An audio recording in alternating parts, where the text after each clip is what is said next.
Assalamualaikum warahmatullahi wabarakatuh. Perkenalkan, nama saya Fajri Ardiansyah. Kali ini saya akan menjawab soal UAS Aquaculture. Per- Pertanyaannya adalah, bagaimana cara memilih benih yang baik, lahan yang sesuai, pakan yang sesuai, air yang sesuai untuk ikan kerapu, penyakit apa saja yang menginfeksi ikan, bagaimana cara mengatasinya, dan bagaimana cara pemasaran yang efektif. Jawabannya adalah, benih ikan merupakan salah satu komponen penentu keberhasilan dalam budidaya ikan. Oleh karena itu, untuk memilih benih yang baik dilakukan dengan cara yang benar. Merupakan hal yang wajib dilakukan oleh calon pembudidaya ikan. Ciri-ciri benih ikan yang baik adalah sehat, gerakan lincah, tidak cacat. Maksudnya tidak cacat terdapat pada tubuhnya, sirip-sirip lengkap, warna tubuh cerah, tidak membawa penyakit, parasit, dan responsif terhadap pakan.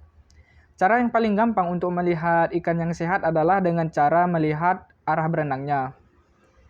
Ikan yang sehat berenang melawan arus sehingga akan selalu beredar pada bagian air yang masuk. Sebaliknya, ikan yang tidak sehat atau lemah akan berada pada bagian pembuangan air atau berdiam diri di bak. Lahan yang sesuai untuk ikan adalah bisa jadi dalam bentuk bioflok atau dalam bentuk kolam buatan. Biasanya bioflok ini adalah kolam buatan seperti bulatan gitu. Untuk pakan ikan, pakan adalah makanan atau asupan yang diberikan kepada ikan.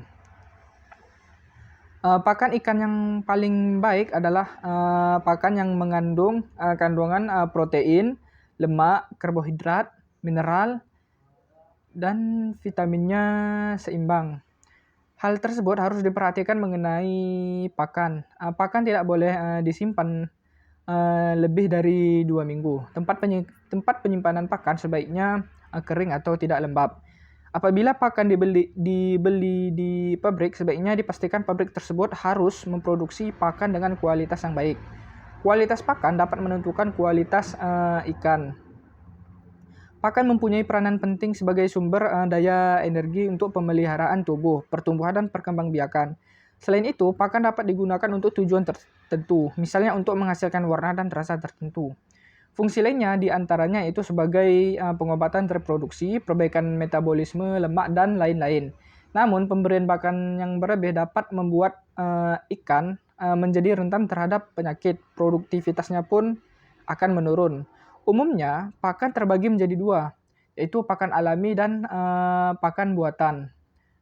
Pakan industri pada masa kini diberikan biasanya merupakan campuran dari bahan alami dan dibuat dari bahan atau komposisi-komposisi yang telah ditingkatkan kandungan gizinya.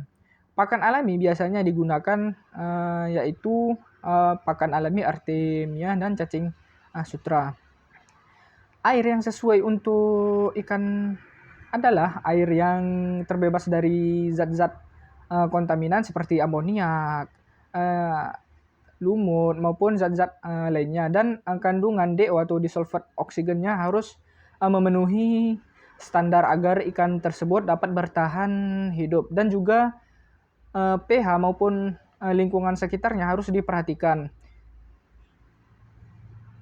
Air yang sesuai untuk ikan adalah air yang dicek kualitas airnya. Jika kualitas airnya semakin baik, maka ikan tersebut dapat bertahan hidup hingga lebih lama. Jika kualitas airnya semakin menurun atau semakin memburuk, maka kualitas dari ikan tersebut juga akan menurun.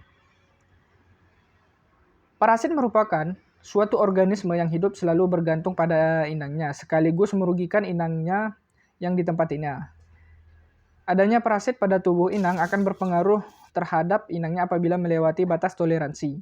Pengaruhnya sangat beragam dari yang tidak terlihat hingga yang dapat menimbulkan penyakit. Parasit dan resistensi inang berdasarkan lokasi penempelan parasit dapat dibedakan menjadi 3, yaitu ektoparasit, endoparasit, dan mesoparasit.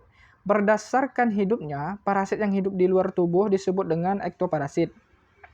Bagian luar tubuh ikan yang terdapat ektoparasit yaitu sirip, permukaan tubuh, dan lamela insang. Menurut Grabda tahun 1991, ektoparasit merupakan salah satu pembela penempelannya terdapat di luar tubuh inang. Contohnya pada kulit, insang, dan bagian permukaan tubuh atau yang terdapat lendir. Dampak negatif pada ikan yaitu terlihat secara fisik karena jelas ektoparasit ini merusak tubuh ikan. Contoh ektoparasit yaitu Trichodina sp dan parasit yang menyerang ikan lainnya. Untuk mengatasi parasit pada ikan ini yaitu dengan cara melakukan pengobatan pada ikan. Terdapat dua cara pengobatannya, yaitu dengan memberikan vaksinasi. Vaksinasi ikan dapat berupa memberikan larutan di dalam air tersebut dengan konsentrasi tertentu.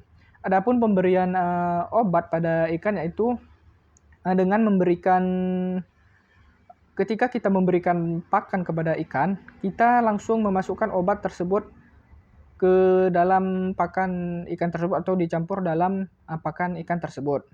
Dengan cara tersebut, lambat laun ikan tersebut akan sehat dan parasit yang menempel pada tubuh ikan tersebut akan berkurang. Untuk cara pemasaran yang efektif adalah dengan melakukan mobilisasi atau memasarkan atau mengiklankan barang yang kita jual. Untuk ikan yang dipasarkan memiliki nilai yang ekonomis yang sangat cukup tinggi dan bisa membantu perekonomian masyarakat. Cukup sekian dari presentasi saya, lebih dan kurang saya maafkan. Saya akhiri, wassalamualaikum warahmatullahi wabarakatuh.